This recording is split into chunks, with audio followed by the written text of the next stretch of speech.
another huge segment happened between CM Punk, Seth Rollins, and Drew McIntyre. Lots of people talking about this. Sean Ross Sapp of Fightful.com at Sean Ross Sapp.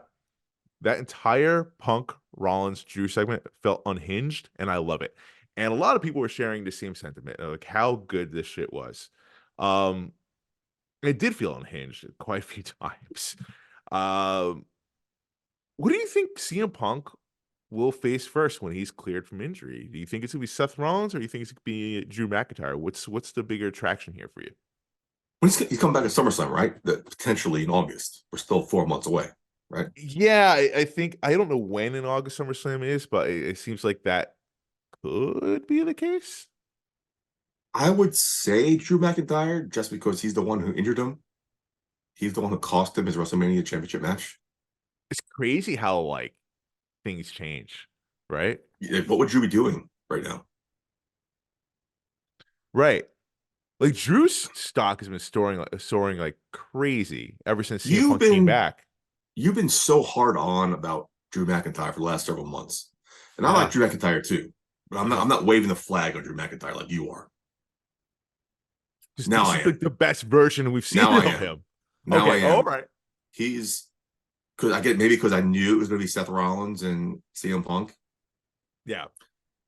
but the way he just carried that flag and picked up that ball and ran with it to the end zone for a touchdown. Now I'm on the Drew McIntyre bandwagon. It's like almost like it's almost like he really did pray for this. Yeah, exactly. Yeah. And the fact that we found out that it wasn't scripted, they had bullet points, like you said, uh, and just to see like the raw emotion, like the reality, how their feelings, and the way Drew McIntyre caught Punk off guard when he did the rehab punch, and the way CM Punk hit him back. Well, who chose you? Right. Like these jabs back and forth that you could obviously see they were like, oh, I wasn't expecting that. It Right. did come off unscripted. Especially like apparently you're not allowed to say Vince's name anymore. So No, like so that why, was a why big would yeah. why would you? Yeah, I feel like Drew kind of smirked. He's like, ah, well played. yeah, he did. He laughed. He's like, okay, I see. Yeah. Checkmate. I don't I necessarily know if fold. Punk got in trouble for that in the back or not, but No, he like, didn't.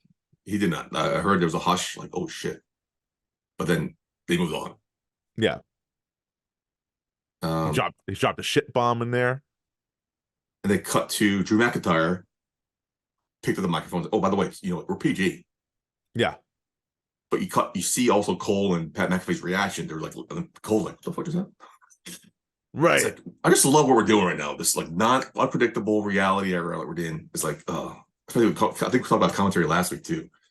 Uh, Great time. And that segment alone was an amazing segment. And clearly, like Hope it keeps up. this working relationship between Punk, Seth, and Drew, it's working.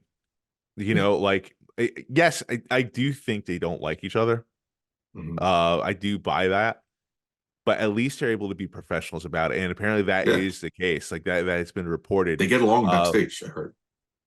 not They're cool. well, I mean, they're not best they're friends. They're cordial. not having Yeah, they're drinks. not right. They're But not having they're having drinks meetings. They talk about they talk about what's going on, and then they go separate ways. Yeah.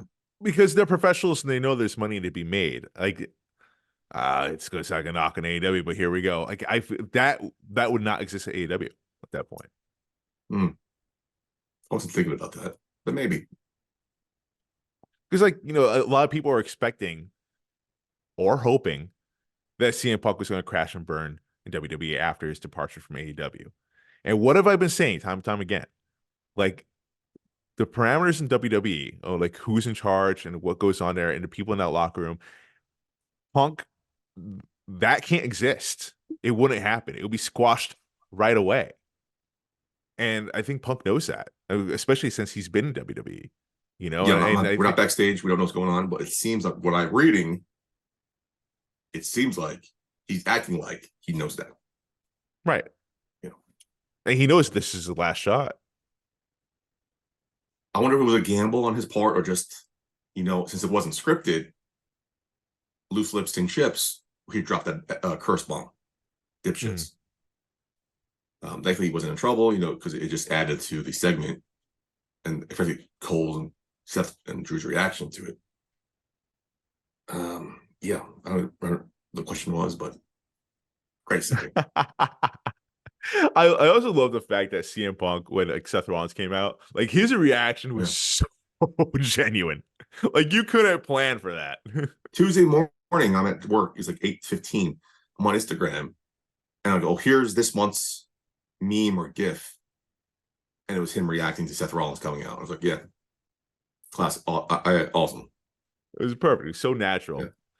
So here we are. So CM Punk is going to be involved with WrestleMania. It's not going to be the host of WrestleMania like I predicted, but he is going to do commentary for that one-off match.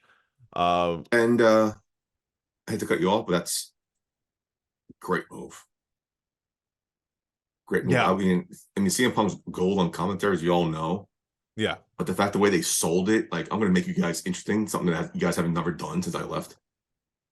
Just an added caveat, and then Seth Rollins sitting at you're gonna be on the sidelines calling my greatest hour of my career. Just adding to the fucking dynamic to the storyline that has layers. This is an onion, has layers. So many layers. So many layers. Yeah. It's like I don't And know which match I want to see who does first. yeah, who does Punk face? Doesn't matter. Give me both. We're winners. The storyline's already built in. We have 4 months to this. And the way Drew McIntyre called him out too. I'm a fan. I'm sitting here ringside. Do your moment. We're gonna see you for months. This is your moment. You spotlight. Take it.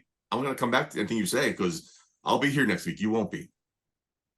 I hope this leads to more unscripted segments. I mean, you can't give someone like a Maxine Dupree non-script because you don't trust her enough. She's still up and coming and learning. She's These not comfortable guys, yet. Yeah. yeah, that's not a knock on her. Hope no one takes that. She's up and coming. She's green. Green. Talking about let's use a industry term.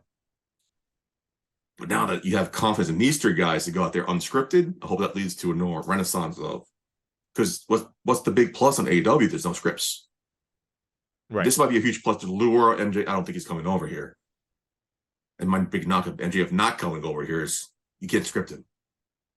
No, well, I do think we one day will see MJF in WWE, but what I understand, he secretly signed a new deal with AEW. But who That's the knows? belief that's the belief within WWE. So That's we the haven't heard anything on belief. AEW's part, but this is definitely a We huge part. Not if you're an MJF fan, you should be excited.